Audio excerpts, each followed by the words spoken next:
Hello po, magandang hapon. Update po tayo dito sa unit ni ma'am sa phase 5. Ayan, tapos na po nilang gawin ang ceiling and partition.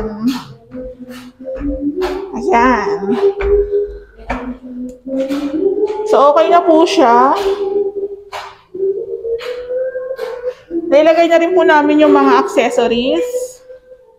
Ayan.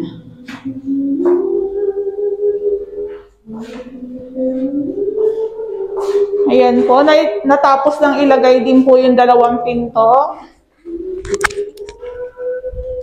Ayan. So, meron na rin po siyang doorknob. Ma'am, pasensya na ganito na lang po yung in-order ko kasi mas maganda to. Mas maganda po ito.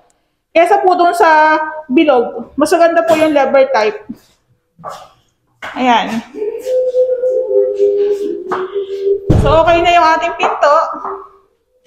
Ayan. Isa pa. So, ayan po ma'am, okay na. Pasensya na. Kasi, sakto lang naman yung presyo nito ma'am, pero mas prepared ko po kasi yung lever type. Ayan.